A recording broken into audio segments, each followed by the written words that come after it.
Halo teman-teman, selamat datang di videonya Diana Natania. Apa kabar kalian semua? Kalau kabar gue baik-baik aja, tapi leher gue agak seret, jadi minum dulu ya guys ya. Oke, di video kali ini kita akan membicarakan tentang budget wedding. Jadi untuk teman-teman yang baru pertama kali datang nih ke video ini, gue beberapa waktu yang lalu mengadakan wedding bersama dengan pasangan gue yang orang Jepang di Indonesia. Kita weddingnya di Bali tepatnya.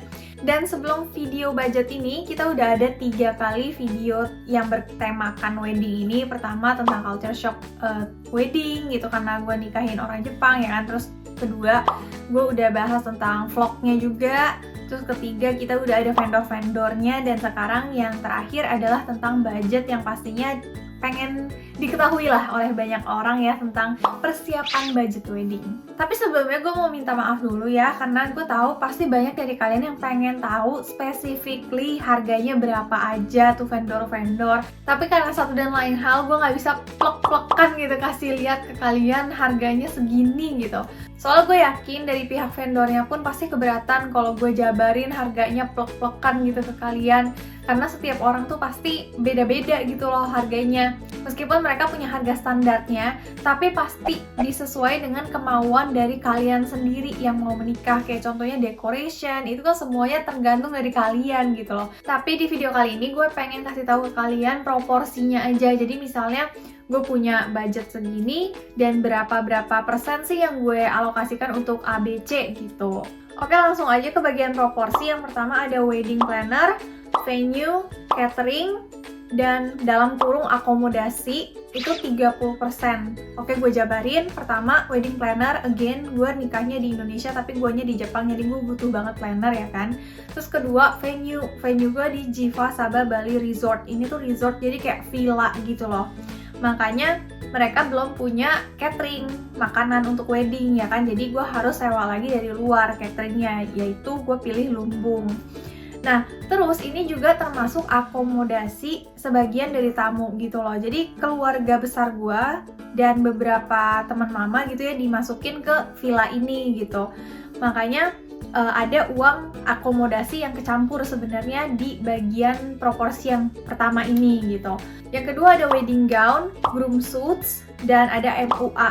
Nah, FYI lagi, ini bukan gue doang, bukan padok doang, tapi keluarga juga. Jadi kayak misalnya nih wedding gown, gue sewa wedding gown kan di Cisintiatan kan. Jadi gue tuh sewanya udah sekalian sama untuk mama gue dan mamanya padok gitu. Terus sekali lagi untuk groomsnya juga sama, karena gue pilihnya di Wonghang Tailor.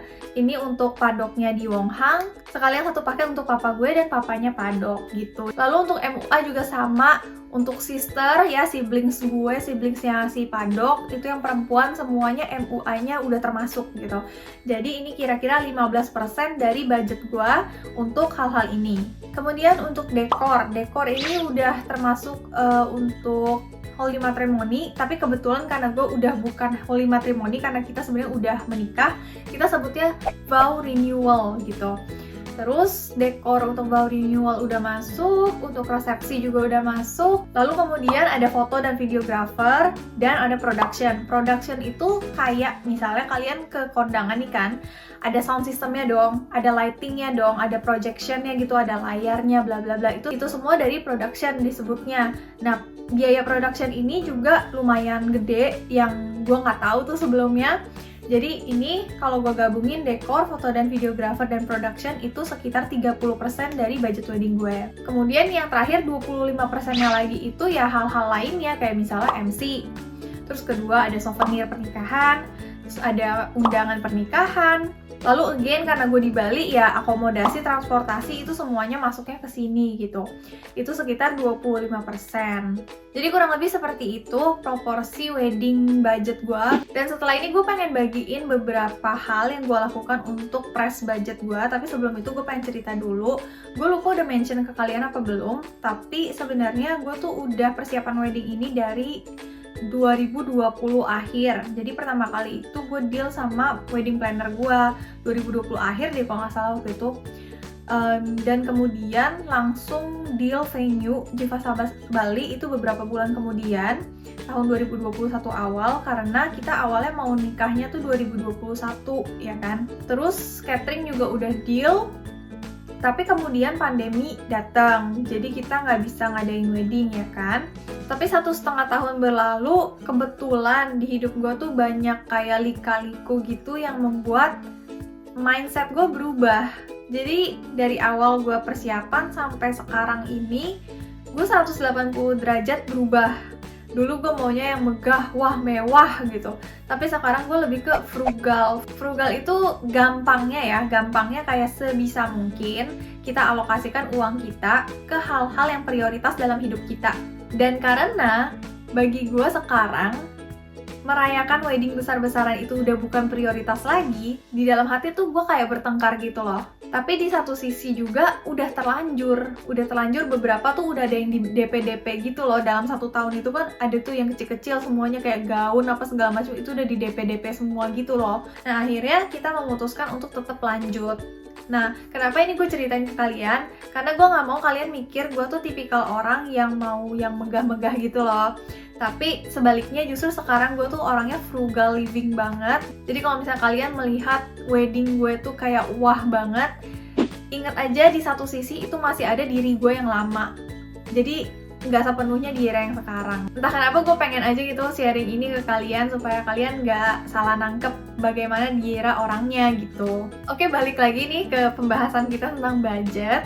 Jadi karena gue memutuskan untuk tidak mau terlalu jor-joran nih dalam perweddingan, kita memutuskan untuk ya udah nggak apa-apa lanjut wedding, tapi sebisa mungkin kita cut nih budget yang nggak perlu kita cut semua. Nah, apa aja yang gue cut? Itu pertama, sebenarnya bukan cut sih, ini kita lebih memilih konsep. Awalnya kita mau berapa ya?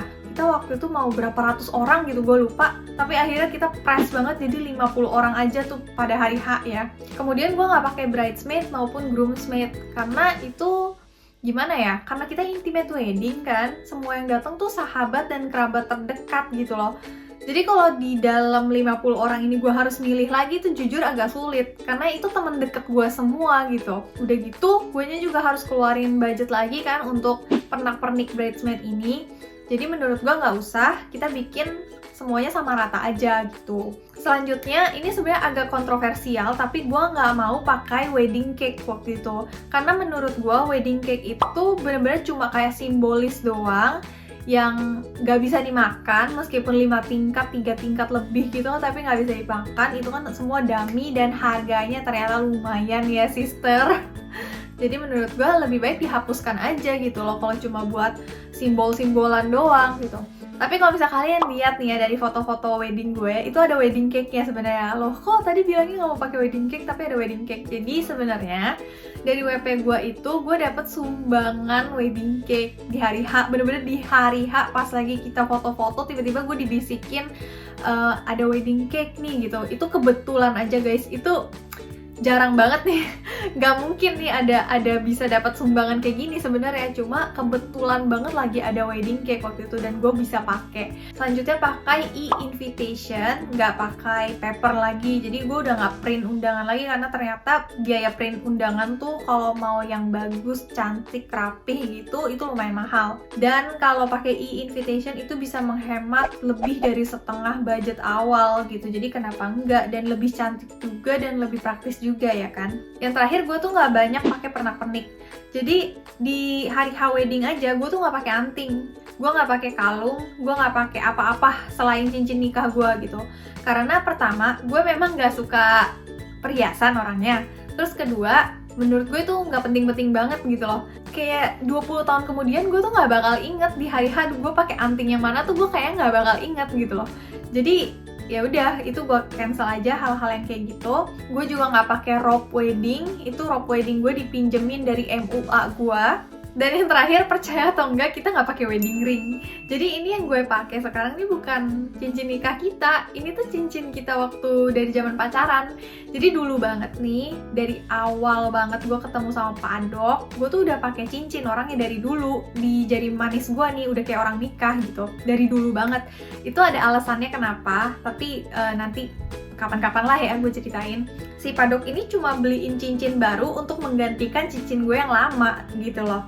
Jadi ini tuh sebenarnya couple rings kita, tapi karena kita tuh tipe pekerjaannya tidak bisa memakai cincin gitu, karena gue kebanyakan di kebun ngapain pakai cincin ya kan. Terus dia juga kebanyakan operasi sapi yang nggak boleh pakai aksesoris sama sekali, kalau nggak ntar cincinnya ketinggalan di badan sapi bagaimana gitu kan. Jadi akhirnya kita berdua memutuskan untuk tidak usah beli cincin lagi, udahlah pakai yang ada aja. Dan ini cuma couple rings yang dijual di mall-mall murah gitu loh. Ya, jadi itu adalah beberapa cara gue untuk cutting budget. Tapi again, ini cuma cerita pribadi ya. Gue gak berharap sama sekali untuk kalian ngikutin cara-cara kita. Satu-satunya hal yang gue pengen banget kalian lakukan adalah berdiskusi dengan keuangan kalian. Udah, itu aja. Karena sebenarnya advice yang paling baik itu memang hanya dari keuangan kalian, bukan dari siapapun. Mungkin segitu aja video kali ini, dan dengan video ini juga gue tutup playlist tentang perweddingan gue.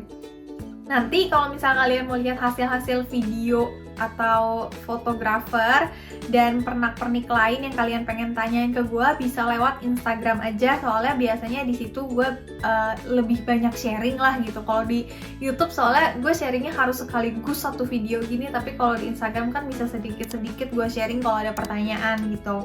Oke, jadi sekian video kali ini. Terima kasih sudah menonton dan sampai jumpa di video berikutnya. Bye-bye!